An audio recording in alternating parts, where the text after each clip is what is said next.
And welcome back to American Agenda. I'm Heather Childers along with Bob Sellers.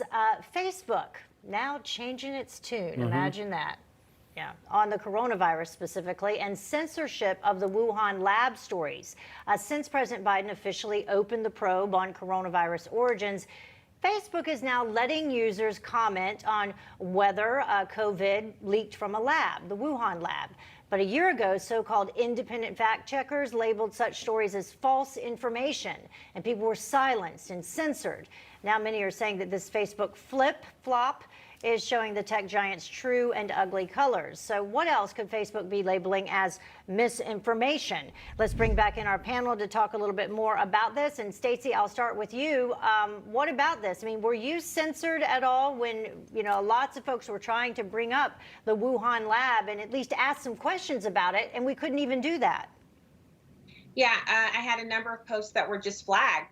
This is partially false. This is misinformation. My favorite one was a meme that I posted that kind of went viral on Instagram, and I posted it on Facebook on my page. And it just simply said, the mask mandate, CDC, the mask mandates have been lifted for outside.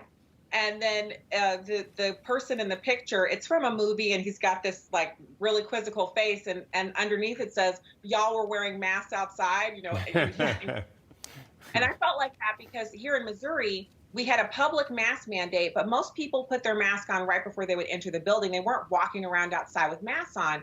Facebook flagged that post as partially false and then put a little banner under it that said, "Find out more about COVID-19 information by clicking here," as if I was trying to convince people of something. It was a joke. So my problem with this is that they have so much power that they get to decide what we can and can't comment on, which is diametrically opposed to the First Amendment and our rights as citizens. But we're giving that up in order to be on their stinky platform, which we're all on because we refuse to leave the battlefield.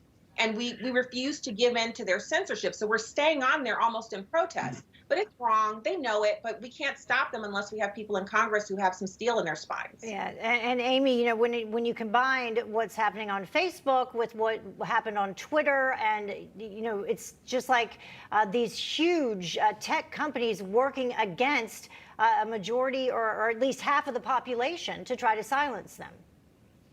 Sure. And I'm actually not surprised because there were leaders from Facebook that were a part of President Biden's transition team. So they've been in on this from the get-go. And the question for me is, how are they so sure about this information when the American public have not heard maybe what they've been told? Why is it confirmed with Facebook that it's okay to ask these questions, but yet we haven't heard the details? So I think there's a coordinated effort behind the scenes, and they know more than they're letting us be aware of. Yeah, letting us be aware of. That's the key phrase there. Bob, earlier, Congresswoman Kat Cammack, as you know, she joined us and she brought to our attention, I had not been aware of it, that there are ads on Facebook right now currently that are advertising for Mexican drug cartels and human smugglers openly. These advertisements on Facebook encouraging illegal aliens to cross the southern border. Yeah, so you have editorial content there of them encouraging people to look up these coyotes to get them across or to get involved with the cartels one way or another. And then, as we understand it, now I haven't seen it on Facebook, but as I understand it, what the Congresswoman was saying is there are ads there for the cartels or for something similar that leads you to them. The fact that that's going on. Look, I'm a little uncomfortable with this. I'll ask Hal his opinion because he's on the panel, but I'm uncomfortable with regulating these private entities. But these private entities are making editorial decisions to stifle free speech. Now, free speech only comes from the government. I don't know the solution here, but the power that these big tech companies are getting is awesome. Well, and think about what just was reported. They've let cartels advertise on Facebook, but they won't let former President Trump on Facebook. Right. I mean, they'll let dictators around the world be on Facebook, but not former President Trump.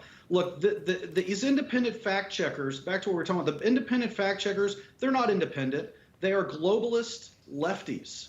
And so they're going to rely on globalist lefty news sources and reporting agencies for what they're going to allow on their platform. That's it. And so until that changes, well, that's the news that we're going to get, and they're going to censor everything else. And so, yeah, to your point, they are editorializing. They are acting as publishers. The Republicans knew this, quite frankly, and they didn't do anything about it when they controlled both chambers of Congress and the presidency. So we're going to be stuck with this for at least another 4 years because Biden's not going to do anything about it. And then maybe at some point, if we get control again, they'll do something. And Heather, it's so hard to create something to compete against Facebook of that kind of size, to be on the right, if you will, or at least not to be censored. It's a difficult problem. And then there are antitrust concerns. Are they so big now that they are stifling competition? That they shouldn't be able to do. Well, we saw that happen in real time. That definitely happened to Parler and to Gab. But what I was wondering is, Stacey, what your thoughts are, and how angry does it make you that a meme about wearing masks was flagged by Facebook, but yet Facebook is allowing these ads for human traffickers? So it's actually kind of maddening to me, because that's what I was referring to when I said some people are allowed to act with impunity and break the law. It is illegal to smuggle a human being into the United States. I don't care how much they paid in their home country, that's illegal. And breaking our immigration laws, that's illegal as well. It is not illegal to tell a joke on Facebook. So I agree. When Bob says he's hesitant to regulate them, I'm not a big regulation person. You know, as a conservative, I believe in smaller government. I believe the private sector and the free market are actually great arbiters of what businesses and companies should and shouldn't do.